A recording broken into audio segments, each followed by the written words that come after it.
sụt đấy chẳng ngày đi cứ dương sắc xa bề riêng thay mối là dương hai cắt thà ai ăn âm mà ai ăn âm ai ăn âm đi bà sân bà dương dây chia phía xa máy cứ vì thiên ca chấm rau cục rong xa thiên chấm chẳng dương ai lọp lứ ai bị ấm cứ dương lọp lứ IPM nó cứ vì thế là ca chấm róc pro của taอย่างไรนะយើងចំណាំជួបប្រទេសជាងគេគឺ IPM Integrated Base Management កំតែខ្ញុំជឿថា INM នេះ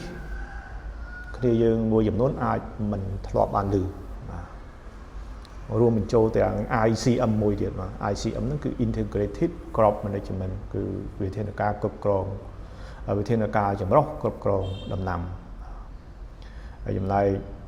មេរៀនដែលយើងកំពុងរៀននេះគឺ INM បាទ Integrated Nutrient Management វិធានការគ្រប់គ្រងវិធានការចម្រុះគ្រប់គ្រងសារធាតុចិញ្ចឹមបាទអញ្ចឹងមេរៀននេះគឺយើងមាន4ចំណុចដែលយើងត្រូវសិក្សាស្វែងយល់ទី1គឺអ្វីទៅជា INM ទី2គោលដៅរបស់ INM ទី3គឺសមត្ថភាពសំខាន់របស់ INM ហើយនឹងគោលបំណងរួមរបស់ INM អញ្ចឹងយើងមកមើលនិយមន័យ INM អ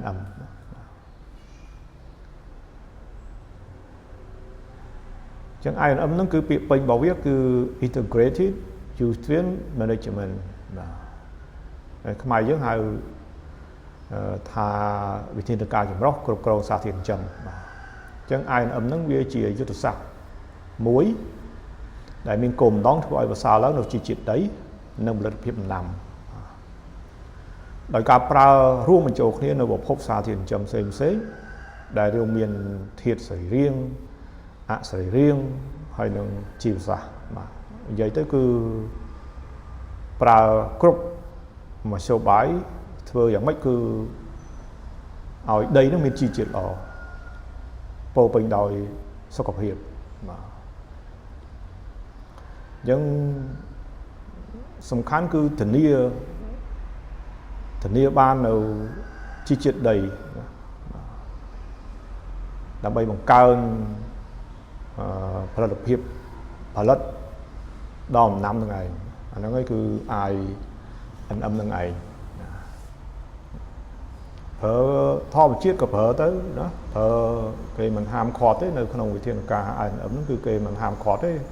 បាទជីធម្មជាតិក្តីជីគីមីក្តីគឺអាចប្រើបានទាំងអស់ធ្វើម៉េចគឺឲ្យដីនឹងមានជីជាតិល្អបាទគឺ INM បាទអញ្ចឹង INM ហ្នឹងគឺវាមានគោលដៅបាទគឺធានានៅការប្រើប្រាស់ប្រកបដោយនិរន្តរភាពនៃសារធាតុដីសារធាតុចិញ្ចឹមរបស់ដីដោយមិនធ្វើឲ្យប៉ះពាល់ដល់បរិស្ថានឬប៉ះពាល់ទិញផុតបាទប៉ះពាល់ខ្លះតែធ្វើម៉េចឲ្យប៉ះពាល់ទិញផុតបាទបើមិនទៅប៉ះពាល់គឺប៉ះពាល់ទិញផុតជាពិសេសអ្នកប្រើគីមីហ្នឹងបាទអញ្ចឹងនៅក្នុង INM គឺគេមិនហាមឃាត់ទេក្នុងការប្រើប្រាស់ជីគីមីបាទធ្វើម៉េចគឺប្រើតិចបំផុតណាអញ្ចឹងសម័យឥឡូវកត្តាបរិស្ថានសំខាន់ណាអញ្ចឹងបើយើងធ្វើអីមួយគិតដល់បរិស្ថានបន្ទុកពេញតែម្ដងឲ្យយើងការងារដែលយើងធ្វើហ្នឹងគឺមិនប៉ះពាល់ដល់បរិស្ថានគឺគេឲ្យតម្លៃតែម្ដង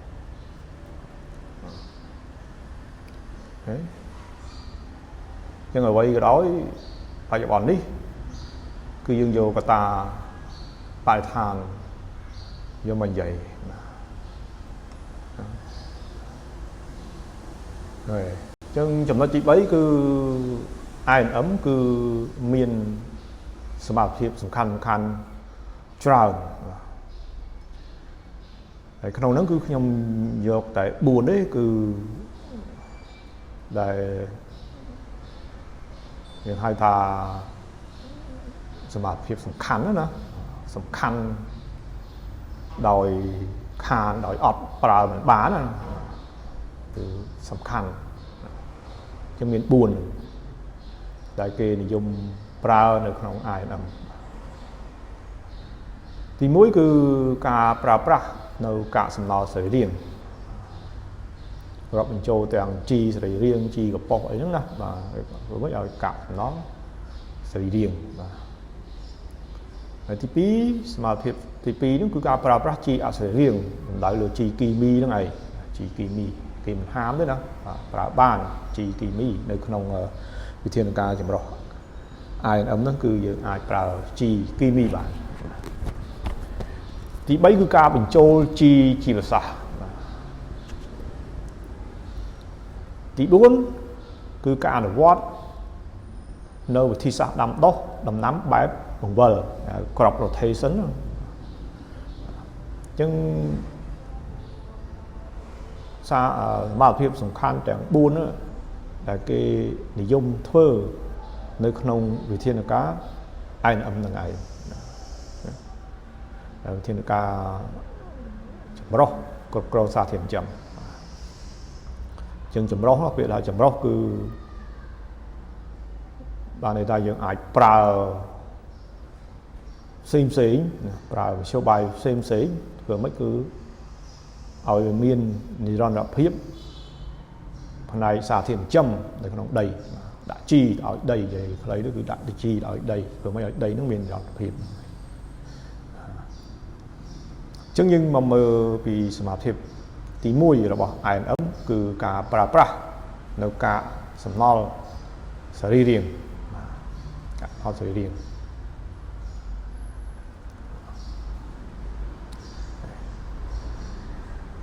ចឹងការប្រើប្រាស់នៅកាកសំណល់សរីរាង្គគឺសំដៅទៅលើជីសរីរាង្គ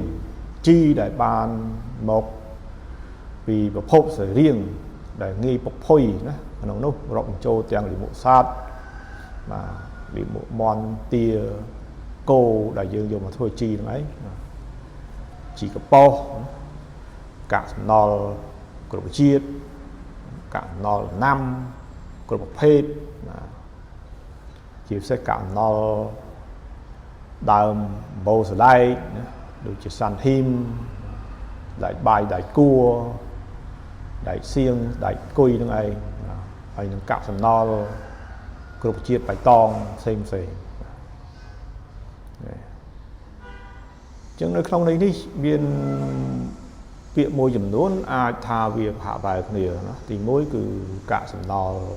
ដំណាំមួយទៀតនោះគឺកាកសំណល់គ្រប់ជាតិចឹងកាកសំណល់ដំណាំហ្នឹងគឺរាប់បញ្ចូលទាំងកាកសំណល់ស្ពៃក្តោបដែលសល់ពីការប្រមូលផលហ្នឹងឯង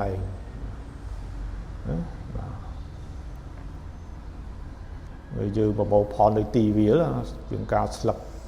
ក្រៅខ្លះវាមានតកៅស៊ីវាលួយខូចជាទូទៅគឺយើងទុកចោលនៅចំការរបស់យើងហ្នឹងគឺយើងយកតែល្អដើមល្អយកទៅលក់អញ្ចឹងអារលួយខូចនៅចំការហ្នឹងអានោះយើងរាប់បញ្ចូលជាកាកសំណល់ដំណាំបាទហើយចំណែកកាកសំណល់គ្រប់ជាតិហ្នឹងគឺយើងរាប់បញ្ចូលទាំងប្រភេទគ្រប់ជាតិដើមធំបាទមានស្លឹកឈើព្រៃអីហ្នឹងណាបាទដូចជាស្លឹកស្រល់ស្លឹកស្វាយយន្ទី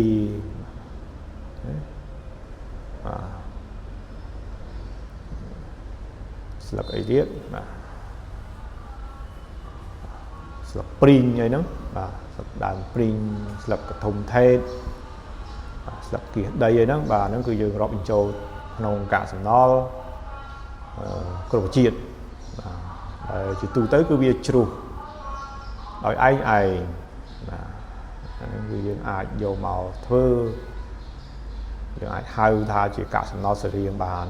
ដែលយើងអាចយកមកដាក់ក្នុងដីដើម្បីបង្កើន chi chiết ở đây là này biết đại dương ai nâng miên ca trở lắm tiện nó cứ cả nó cứ chết bạch tòng xem mà nó cứ rõ bình châu tiếng smile đại dương trộn cắt đó nè mà smile cắt ấy nó cứ tịch smile đó là nó như rõ bình châu không cả nó cứ chết bạch tòng rồi dương cắt smile nơi smile không những ca và smile như cà lùm o kẻ than smile tờ rạng bà tọt smile vì côn cầu lấy nó và nó cứ chặt trâu được không bậc hết cạo sầm nó cục chết bày tỏ và chẳng óc nó hơi kia cạo sầm nó xảy riêng đại dương vô mỏ đặng đường đấy đặng bày bằng cao chi tiết đầy chân TP cứ ca pra chi kỳ mì và giờ chọn nó cứ chi kỳ mì xảy riêng nó cứ chi kỳ mì rộng châu tiếng chi sầm dô group phết để miền tục nấu xà thiền châm và xà thiền châm là dương này dị chân năm là dây nó cứ số post one post show nữa anh pk để bị chui chấm run cả độ loạt bom nằm chi kỳ mi khốp bọc hệ dương ai pra bán nơi không bị thiên là cao chấm róc cột cối sao thiên chấm chính chi kỳ mi miền này khác ổi rê DAP diamonium mà chi kỳ mi chẳng được không bị thiên là cao chấm róc cột cối sao thiên chấm cứ chi kỳ mi cứ cây mình ham khọt để cứ dương ai pra bán chỉ kỳ mí nó có việc chui phần này xả thiện châm nó đây đòn nằm này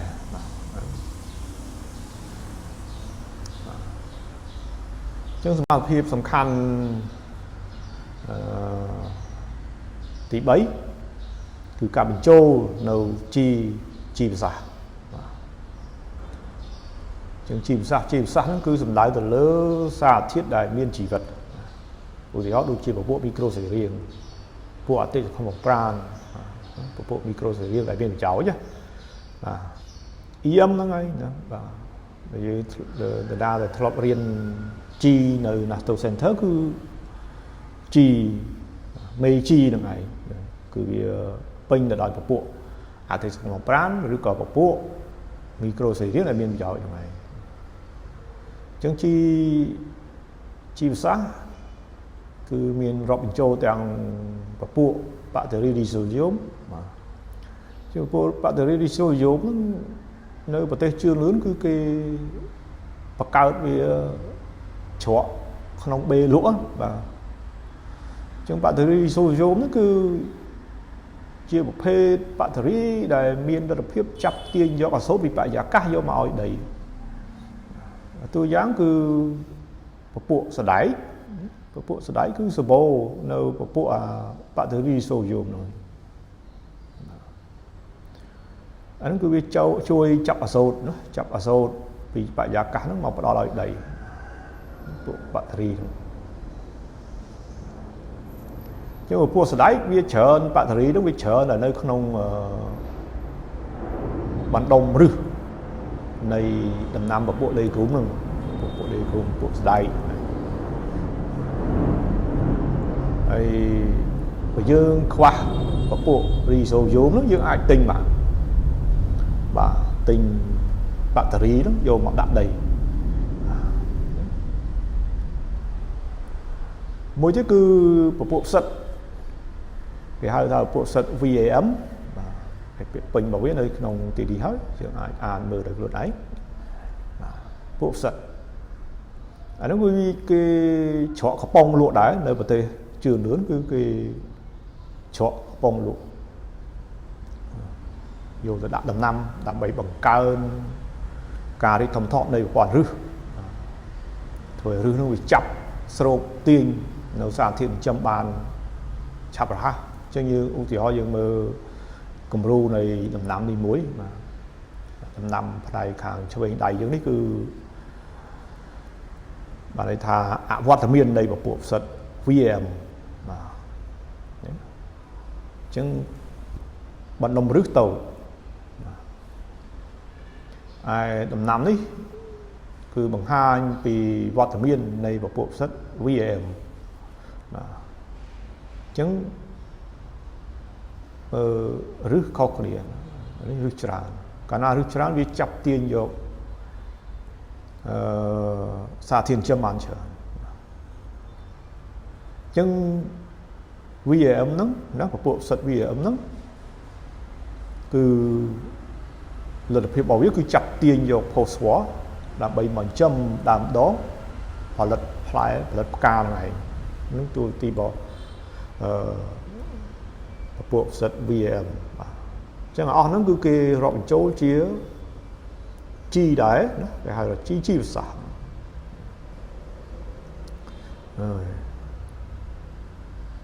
ចឹងយើងអាចច្រឡំ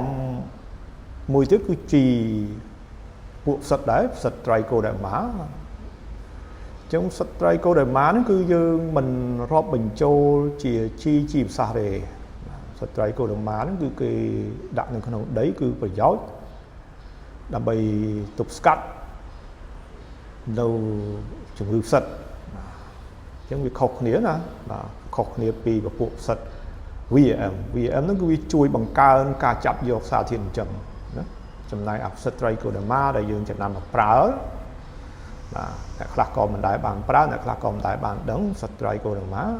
អាហ្នឹងគឺវាជួយបង្កើនភាពធន់ដល់ដំណាំធន់នឹងជំងឺផ្សិតហ្នឹងឯងអញ្ចឹងផ្សិតពីរហ្នឹងវាខុសគ្នាបាទអញ្ចឹងសមត្ថភាពចុងក្រោយនៃ INM គឺការអនុវត្តនៅវិធីសាស្ត្រដាំដំណាំអំបិលអញ្ចឹងការដាំដំណាំអំបិលគឺវាជួយរក្សានៅស្ថិរភាព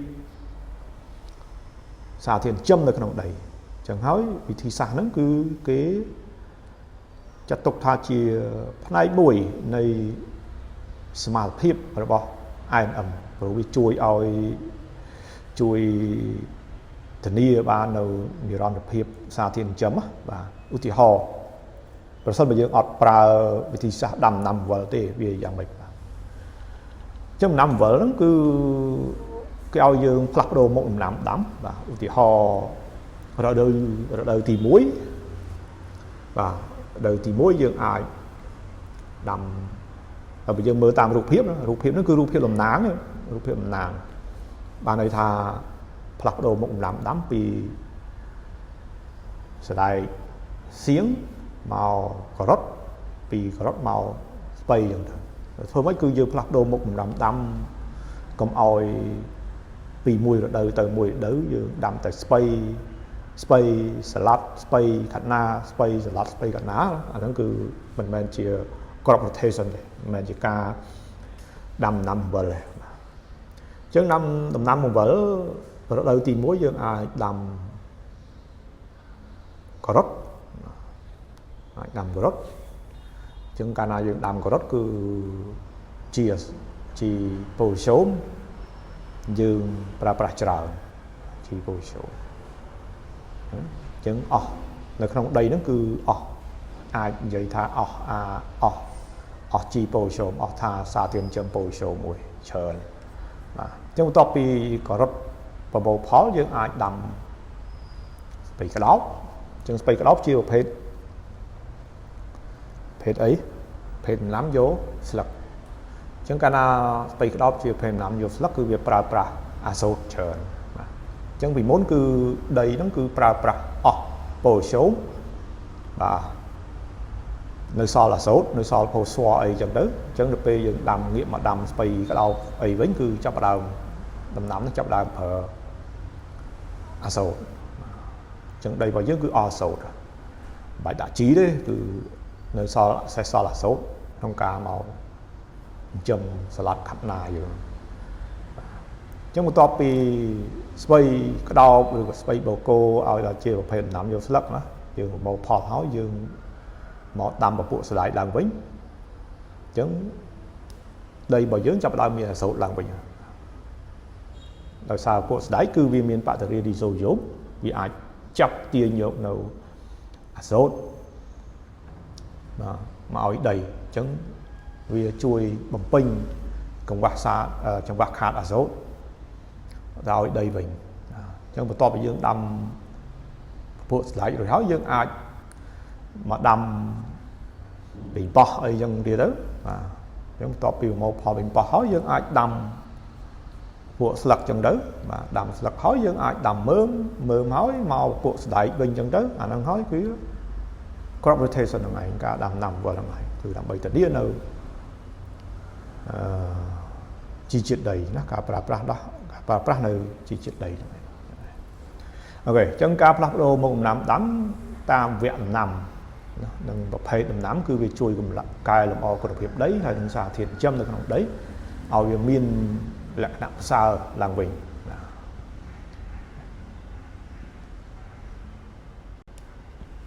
អូខេចឹងចំណុចចុងក្រោយគឺយើងនិយាយពីគោលបំណងរួមរបស់ INM ចឹង INM គឺមានគោលបំណងរួមគឺដើម្បីណាទី1គឺដើម្បីរក្សានៅសុខភាពដីទី2គឺធានានិរន្តរភាពនៃសារធាតុចិញ្ចឹមទី3គឺបង្កើនទិន្នផលដំណាំអានេះគឺគោលបំណងរួម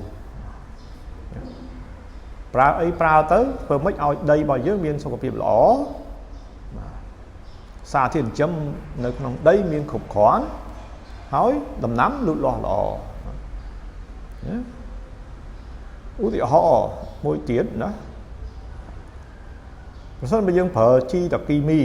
ថ្ងៃទៅមុខទៅវាធ្វើឲ្យដីរបស់យើងចាប់ដើមសឹករិចរិលឡើងក្តាំងឡើងអីចឹងទៅបានន័យថាដីរបស់យើងលែងមានសុខភាពល្អអញ្ចឹងកាលណាដីលែងសុខភាពល្អបានន័យថាមិនមែនជាវិធានការរបស់ INM ទេ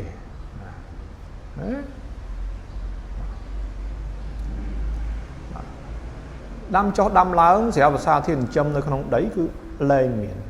អត់មានអីដែលត្រូវពេញថែមអាហ្នឹងក៏មិនមែនជា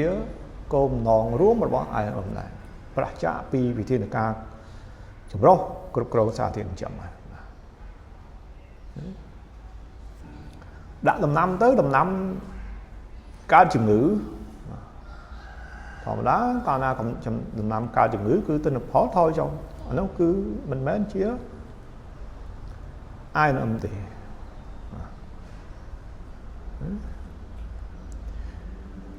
អូខេអញ្ចឹង INM សរុបមកវិញណា INM យើងហៅថាជាវិធានការចម្រុះពាក្យថាចម្រុះគឺច្រើនបាទវិធានការចម្រុះគ្រប់គ្រងសារធាតុចិញ្ចឹមបាទគីមីក៏ប្រើបានធម្មជាតិក៏ប្រើបានជីវសាស្ត្រក៏ប្រើបាន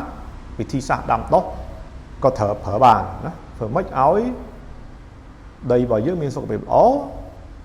មានសារធាតុចិញ្ចឹមគ្រប់គ្រាន់ដំណាំលូតលាស់ល្អទិន្នផលខ្ពស់បាទនោះគឺវិធានការចម្រុះគ្រប់គ្រងសារធាតុចិញ្ចឹម INM ទាំងឯងអូខេដូចជាវែងបន្តិចអរគុណច្រើនហើយជួបគ្នានៅមេរៀនក្រោយបាទអញ្ចឹងបើមានចម្ងល់អាចតាក់ទងមក Telegram 087 663 164 ឬ Facebook តោះខ្លួនអានអក្សរ JP បាទឬក៏ page National Center